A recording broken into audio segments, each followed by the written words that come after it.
नमस्कार आचार्य जी। जी जी जी। आचार्य जी, ये प्रश्न सत्र के पहले स्वाध्याय के समय का है कि यदि त्रिगुण और इंद्रियों से ही कर्म के लिए उत्तरदायी हैं और हमें स्वयं को कर्ता नहीं समझना है, तो इस भाव में और एक जो आलस्य भाव या आलस्य वृत्ति कहेंगे, उसमें जो थोड़ा सा ही डिफरेंस होगा। अर्जुन, मेरे पास तो कुछ भी नहीं है, ना करने को ना पाने को, लेकिन देख मैं कितनी मेहनत करता हूं।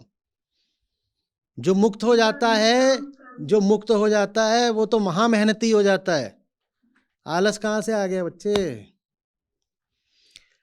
जो कामी होता है, अगर वो आधी मेहनत करता है, तो जो निष्कामी होता है वो पूरी मेहनत करता है। कामी को कामना अगर 1 घंटा चलाती है, तो निष्कामी को निष्कामना 24 घंटा चलाती है। आलस कहां से आ गया? मुक्ति का एक लक्षण यह भी है कि आपकी मेहनत दूनी होने लगेगी। जब आप पाओ कि आप मशीन की तरह 24 घंटे काम कर सकते हो, तो जान लेना कि आप मुक्त हो रहे हो। आज उन उन विरल दिनों में से है जब सत्र शुरू होने के 15 मिनट पहले भी मैं सो रहा था, क्योंकि मैं लगभग पिछले 30-35 घंटे से सोया नहीं था। शाम को यहाँ पर आया, बैठा, 6 बजे का समय था, एक रिकॉर्डिंग करनी थी, यही इंडिया और भारत का जो चल रहा है। मैं वहाँ बैठा, मेरा सर बिल्कुल घूमने लग गया। आज पहली बार हुआ कि मैं रिकॉर्डिंग से उठ के चला गया। गया थोड़ा लेटा कि शाम को आप लोगों से बात कर सकूं। अब अभी भी बढ़िया है। अभी सुबह आप लोग अब इसके बाद अपनी अपनी बातें बोलोगे। आप जगे हुए हो, आप बोल रहे हो, मैं कैसे सो जाऊंगा? तो मैं आपकी एक एक बात सुनूंगा। फिर इन लोगों की दिन भर के क्रियाकलापों की रिपोर्ट आती हैं 12 बजे के बाद, उनको सबको देखूंगा। मेहनत तो बढ़ जाती है। आलस कहाँ से आ गया? मेहनत तो बढ़ जाती है।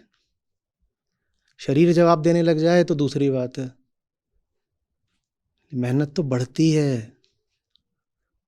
ये अजीब बात है, एक तरह से मूर्ख बनने की बात है। मुक्ति बोध की पंक्तियां थी कि मुझे लगता है कि हर एक जीव में विमल सदा नीरा है, हर एक छाती में आत्मा अधीरा है। मुझे कदम कदम पर चौराहे मिलते हैं बाहें फैलाए, मैं उन सब से गुजर जाना चाहता हूँ। कुछ ऐसा सा है कि हृदय में मेरे प्रसन्न चित्त एक मूर्ख बैठा है, जो हंस हंस कर मत्त हुआ जाता है कि जगत स्वायत्त हुआ जाता है। फिर बीच में ये भी कहते हैं कि और इन सब चीज़ों में मैं रोज़ ठगा जाता हूँ, मैं रोज़ ठगा जाता हूँ, लेकिन फिर भी कुछ है उनका ऐसे बहुत बहुत।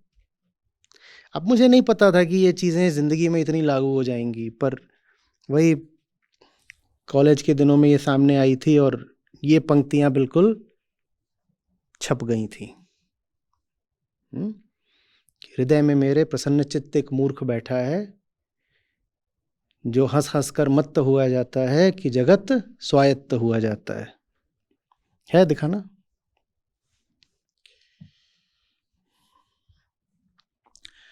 मुझे भ्रम होता है कि प्रत्येक पत्थर में चमकता हीरा है, हर एक छाती में आत्मा अधीरा है, प्रत्येक सुस्मित में विमल सदा नीरा है।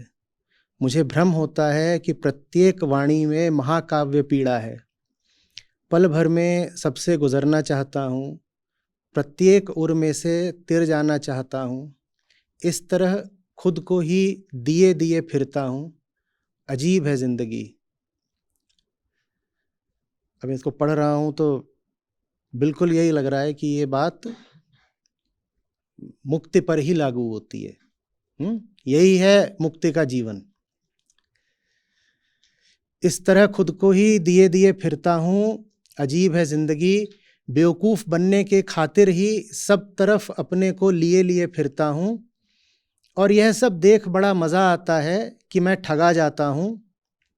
हृदय में मेरे ही प्रसन्न चित्त एक मूर्ख बैठा है, हंस हंस कर अश्रुपूर्ण मत्त हुआ जाता है कि जगत स्वायत्त हुआ जाता है।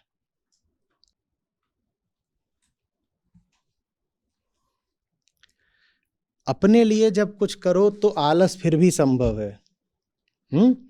कामना की पूर्ति हो गई तो भी आलस आ जाएगा, और कामना से गहरी निराशा पड़ गई, लात पड़ गई तो भी आलस आ जाएगा। कामना के प्रति जब तक आशा है तभी तक रजोगुण सक्रिय रहता है। दौड़ तभी तक लगती है जब तक ये उम्मीद बची होती है कि पा लोगे। तात्कालिक रूप से पा लिया तो भी नींद आ जाती है, काहे कि नींद के लिए ही तो पाया था।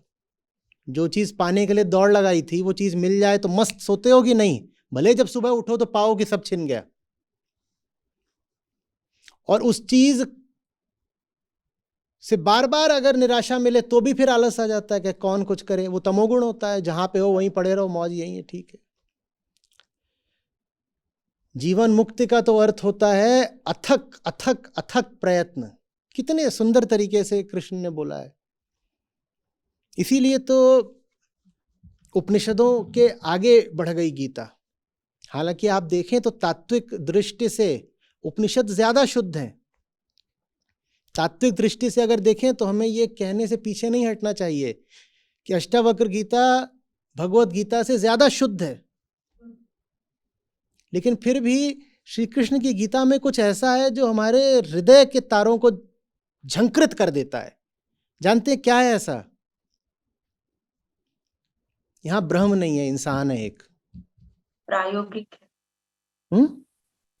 प्रायोग दैनिक जीवन में प्रयोग। अरे सुनिए ना, दैनिक जीवन की बात नहीं है। यहाँ एक इंसान खड़ा हुआ है, इंसान, और वो इंसान पेड़ के नीचे बैठ करके ऋषि की तरह सैद्धांतिक वक्तव्य नहीं दे रहा है। वो इंसान रणक्षेत्र में खड़ा हुआ है, और उस इंसान की अपनी पीड़ाएं हैं। जब वो बोलता है कि अर्जुन, अगर तुम मेरा उदाहरण नहीं स्वीकार कर सकते तो तुम दुर्योधन से ही सीख लो कम से कम।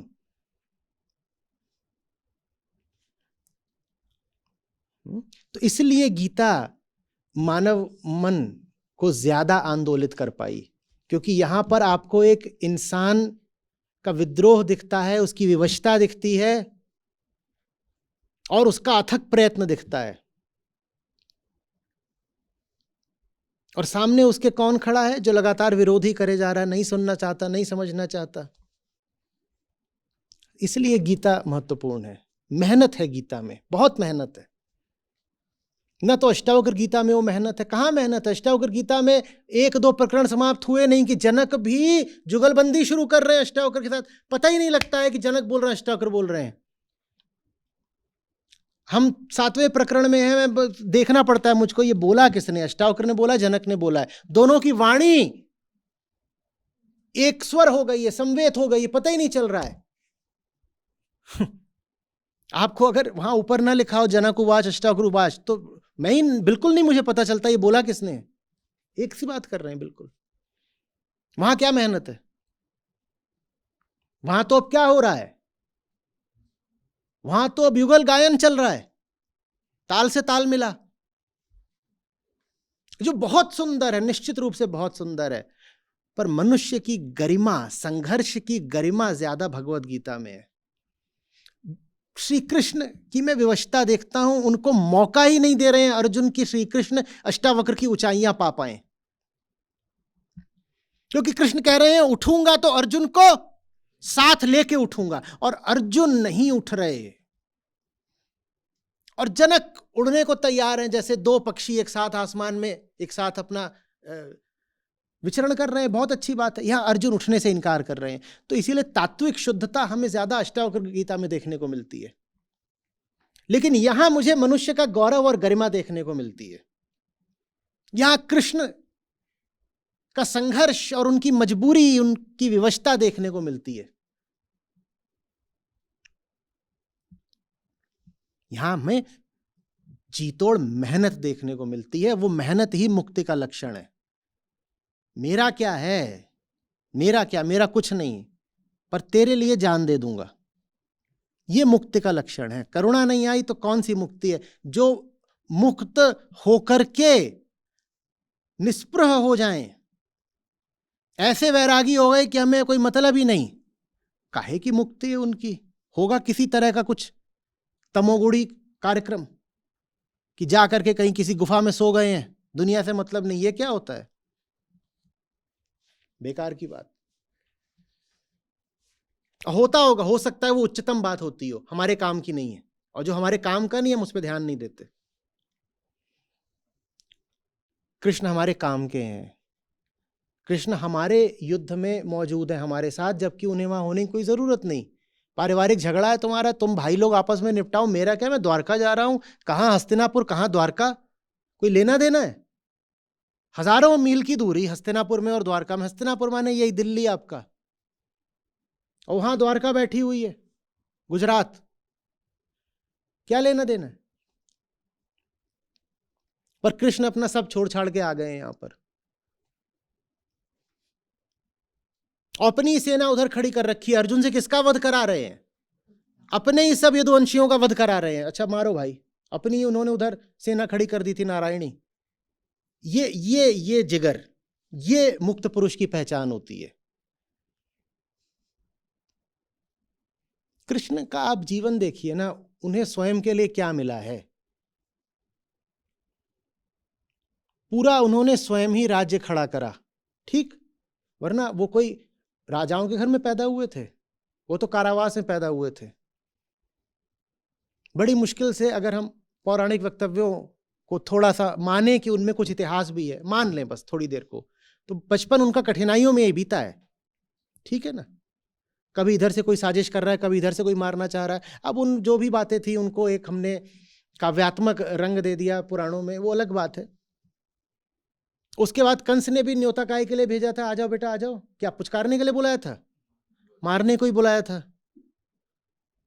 और कंस ने जब इनको बुलाया था तो मालूम है साथ में नंद और बाकी गोपों क्या बोला था? बोले तुम लोग दूध दही लेके आना, है ना, बड़ा भारी कार्यक्रम होगा, दूध दही तुम ही लोग लेके आओगे, ग्वाले तुम ही हो ना। तो योजना ये थी कि इधर कृष्ण को मारेंगे और फिर दावत उड़ेगी, उसमें दूध दही यही लोग करेंगे, यशोदा ही लेकर के आएंगी उसी से। ये कृष्ण हैं।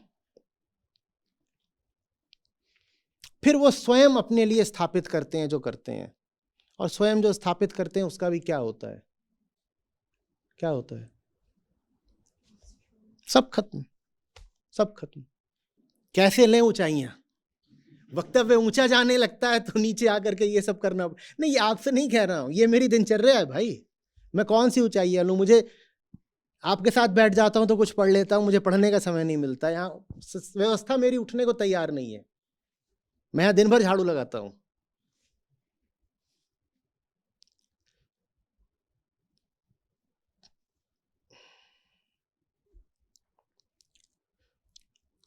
तो ये नहीं होगा कि आप मुक्त हो गए हैं तो आप में आलस आ जाएगा।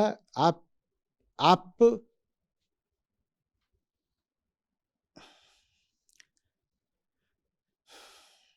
कर्तव्यबद्ध अनुभव करोगे अपने आप को, एक नया कर्तव्य पैदा हो जाता है। हमने किन दो तरह के कर्तव्यों की बात करी थी? करुणा कर्तव्य और कामना कर्तव्य। कामना कर्तव्य। ये जो करुणा कर्तव्य होता है ना, ये बड़ा क्रूर होता है, एकदम जालिम। कामना कर्तव्य में तो ये कहते हो कि अपनी ही तो कामना है, ज्यादा महंगी हो रही है तो छोड़ देंगे ना। फलानी चीज की कामना थी, ज्यादा महंगी हो रही तो छोड़ देंगे। करुणा कर्तव्य थोड़ा थोड़ा ऐसे समझ लीजिए, क्योंकि वो तो बात कृष्ण की है, हम आप अनुभव से क्या समझेंगे। घर में बच्चा होता है, बच्चा कोई चीज मांगता है, उसको दिलानी है, वो ज्यादा बुरा लगता है ना कि उसको दिला नहीं पाए। बच्चे ने एक चीज मांगी है और वादा किया है उसको देना है, कर्तव्य है उसके प्रति, उसे कुछ देना है। चीज भी छोड़ दो, बच्चे की स्कूल की फीस है, एक बार को सोचिए, ज्यादा बुरा क्या लगेगा, अपने लिए आप साड़ी नहीं ले पाई या बच्चे के स्कूल की फीस नहीं दे पाई? फीस नहीं। हाँ, तो करुणा कर्तव्य बहुत खतरनाक चीज होती है।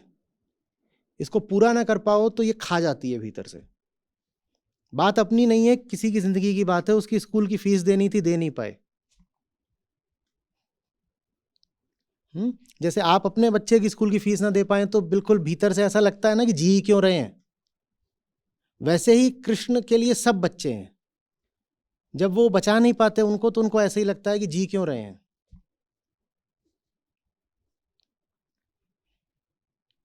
और आप देखिए तो फिर ठीक है, महाभारत में पांडव जीत गए थे, पर भयानक क्षति के बाद जीते थे। और जीत भी गए तो उसके बाद क्या हुआ है, उसके बाद जा करके धृतराष्ट्र, गांधारी, कुंती, ये सब जा करके दावानल में इन्होंने खुद ही आहुति दे दी अपनी। और परीक्षित को राज्य मिला पांडव जब चले गए, और परीक्षित को आकर के वो सांप डस गया, तो परीक्षित भी अपनी जवानी में ही चले गए। कृष्ण के वंश का क्या हुआ, उनको भी श्राप मिला हुआ था कि तुम सब भी खत्म हो गए, तो वो सब जा करके वहां एक दूसरे को मार के खत्म हो गए। उनकी नगरी का क्या हुआ, वो समुद्र में समा गई। कृष्ण का क्या हुआ, एक साधारण कोई आखेटक था, उसने आकर के पांव में बाण मार दिया तो कृष्ण भी चले गए। उन्हें अपनी जिंदगी से क्या मिला है? ऐसे ही आप राम की जिंदगी देखिए, उन्हें अपनी जिंदगी से क्या मिला? राम की जिंदगी तो और भी ज्यादा व्यक्तिगत तल पर दुख से भरी हुई है। जिस सीता की खातिर उन्होंने इतनी बड़ी लड़ाई लड़ी, जब लड़ाई जीत ली तो सीता ही साथ नहीं है।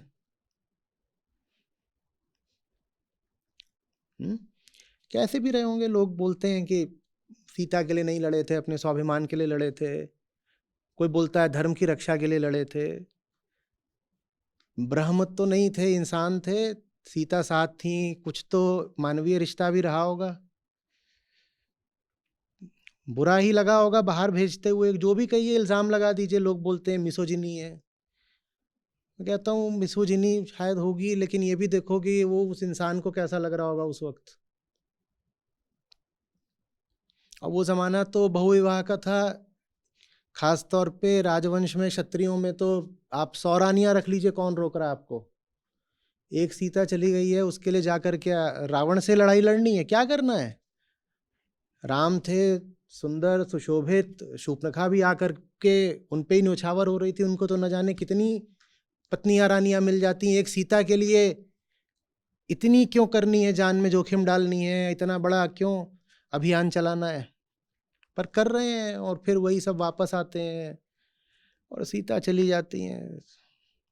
ये ट्रेजेडीज हैं।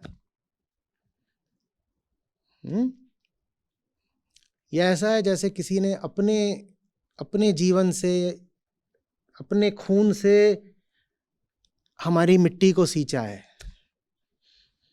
ताकि हम उसमें से कुछ पा सकें, कुछ कुछ फूल तैयार हो सकें। बुद्ध ने क्या किया? और क्या लगता है आपको, बुद्ध हृदयहीन व्यक्ति थे? जो व्यक्ति लगातार करुणा की बात कर रहा है, छोटा सा बच्चा है उसका, छोटा सा बच्चा तो खरगोश का भी होता है तो उस पर प्यार आ जाता है। छोटा सा बच्चा है, उसको छोड़ करके जंगल निकल गए हैं। जो व्यक्ति दूसरों के दुख को लेकर के इतना संवेदनशील है कि वो कह रहा है कि मेरे पूरे दर्शन का, मेरी पूरी साधना का उद्देश्य ही दुख से मुक्ति है, वो क्या अपनी पत्नी, अपने बच्चे के दुख के लिए संवेदनशील नहीं रहा होगा? 12 साल आप क्या सोचते हो कि बुद्ध को ख्याल नहीं आता रहा होगा कि वो क्या कर रही है वहां पर और बच्चा क्या कर रहा है? यही बात महावीर पर भी लागू होती है।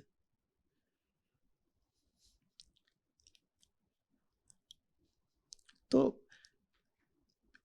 व्यक्तिगत जीवन में तो एक तरह की ट्रेजेडी ही रहती है, पर जो मुद्दा सामने होता है वो व्यक्तिगत किसी भी सरोकार से बहुत बहुत बड़ा होता है, बहुत बड़ा होता है। तो उसी की खातिर फिर आप मेहनत भी करते हो, आप चीज़ों को अलग भी रखते हो। अर्जुन, मुझे न तो कुछ अप्राप्त है न प्राप्तव्य है, न कुछ ऐसा है जो नहीं मिला हुआ, न कुछ ऐसा है जो अभी मिलना शेष है। लेकिन देखो अर्जुन, फिर भी मैं काम करे जा रहा हूँ ना। क्यों करे जा रहा हूँ? क्योंकि मुझे पता है काम नहीं करूँगा तो क्या होगा, ये पूरा सब है, लोग नष्ट भ्रष्ट ही हो जाने हैं। शंकर वाली बात याद है, सब नष्ट भ्रष्ट हो जाएगा। तो देखो करे जा रहा हूँ ना अर्जुन, मेरा क्या है इसमें, लेकिन करे जा रहा हूँ। और ऐसा नहीं कि मैं मूर्ख हूं कि मुझे आशा है कि आगे कुछ मिलेगा। कृष्ण हूं मैं, भली बातें जानता हूं कि इसमें ना मुझे आज मिला है ना आगे कुछ मिलना है, लेकिन करे जा रहा हूं। आलस कहां से आ गया?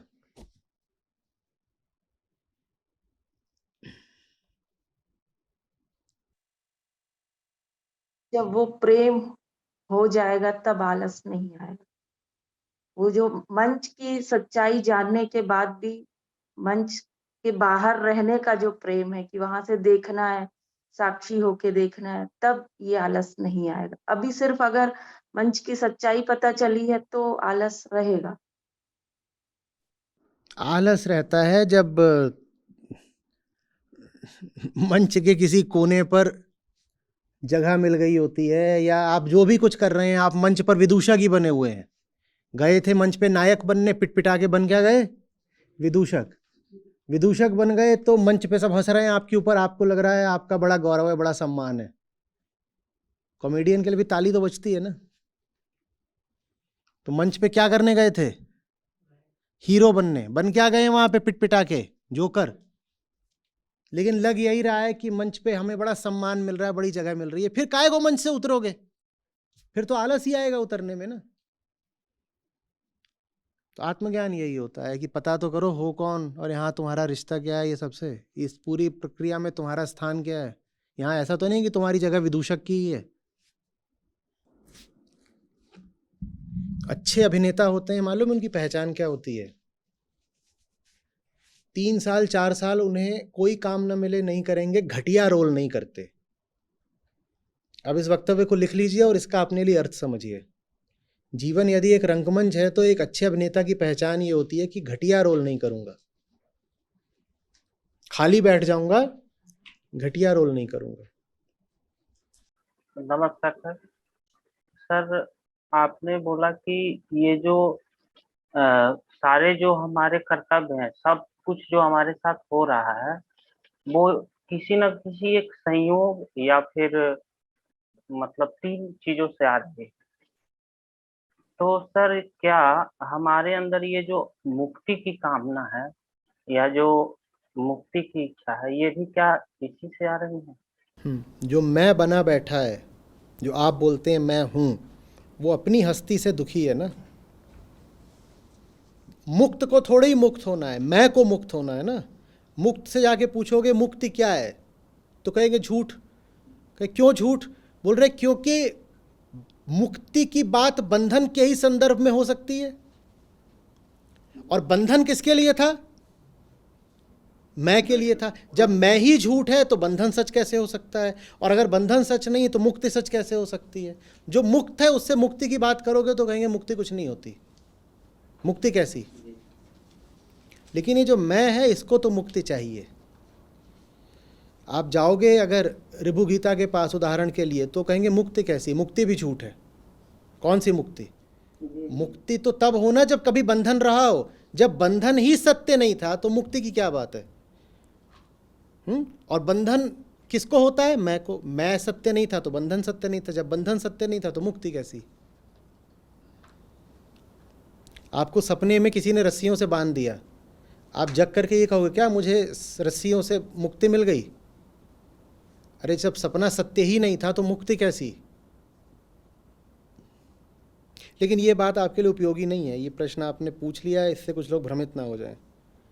अहम को तो मुक्ति चाहिए, अहम के लिए तो मुक्ति ही प्रेम है।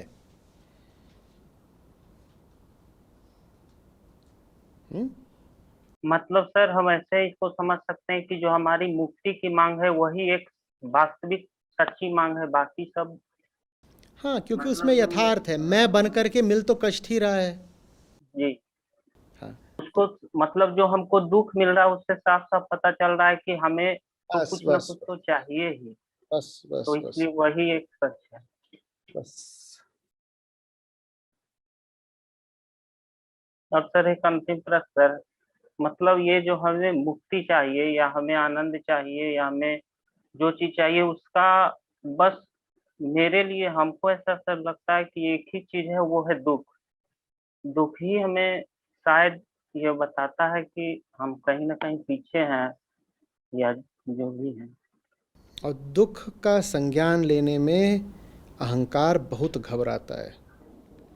वो 100 तरह के नकली झंझट पैदा करेगा, नकली दुख भी पैदा कर लेगा, पर दुख का तथ्य क्या है, दुख का यथार्थ क्या है, ये वो कभी नहीं जानना चाहता। कोई आए अपने दुख की शिकायत करने, आप उससे उसकी शिकायत पे घंटे भर चर्चा कर लीजिए, वो बहुत प्रसन्न होगा भीतर ही भीतर कि देखो मैं दुखी हूँ और मुझे सहानुभूति दे रहे हैं और मेरे दुख को लेके 10 तरीके की बातें कर रहे हैं, बहुत बढ़िया लगेगा उसको। पर आप उससे कहें आओ ज़रा तुम्हारे दुख की तहकीकात करते हैं, ज़रा देखते हैं कि दुखी क्यों हो, दुखी कौन है, दुख की पूरी प्रक्रिया क्या है, ये देखते हैं। वो भाग जाएगा, वो भाग जाएगा। जो दुखी है वो दुख को जानने से बहुत घबराता है, क्योंकि दुख को अगर जान लिया तो दुख मिट जाएगा ना। दुख मिट गया तो कौन मिट जाएगा? अहम मिट जाएगा। अहम दुख का अनुभव करना चाहता है, दुख का ज्ञान नहीं लेना चाहता, हाँ, निवारण नहीं करना चाहता। प्रणाम आचार्य जी। आचार्य जी वैसे थोड़ा सा आंशिक रूप से ये प्रश्न उत्तर हो गया। मैं ये जानना चाह रहा था कि जैसे विषय वासनाएं हैं, संसार है या समाज है, ये हमें प्रभावित करता है, लेकिन फिर भी हम बार बार क्यों पैदा हो जाता है, जबकि वो उसके मालिक बने बैठे हुए हैं और वो उसको नचाते हैं या फिर अ, अपना काम करते हैं, लेकिन अहंकार बार बार क्यों? हस्ती दी है ना उन्होंने, हस्ती दी है।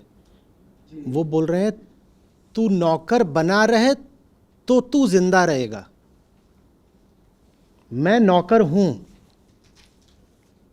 मैं नौकर हूं, इस बात ने मैं को जिंदा रखा ना। कभी किसी को कहते सुना है कि बस मैं हूं या मैं हूं? आपसे कभी कोई पूछा जाए आप कौन है, तो आपने कभी बोला है मैं हूं? छोटा बच्चा शायद ही बोल भी सकता है, मुझे सिखाते नहीं। हम क्या बोलते हैं? मैं नौकर हूं, छोड़ो, मैं कुछ और हूं, मैं ये हूं, मैं वो हूं, मैं वो हूं। तो आप जो कुछ भी हो वो चीज़ क्या करती है? वो मैं का संबल, सहारा बनती है ना। हाँ, तो मैं नौकर हूं, इस बात ने क्या करा? मैं को जिंदा रख दिया इसने। हाँ, तो इसलिए आप नौकर बने रहना स्वीकार करे रहते हो। नौकर ही सही, जिंदा तो हैं। लगता है डर, अगर कहीं नौकर होने से इनकार कर दिया तो मर ही ना जाएं।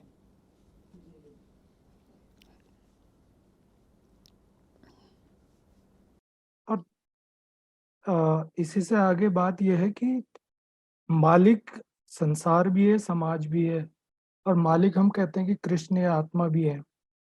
तो इनमें फर्क कब आता है? मतलब ये मालिक कैसे बदलते हैं? एक तरीके से माँ बच्चे की मालिक होती है, एक तरीके से कसाई बकरी का मालिक होता है।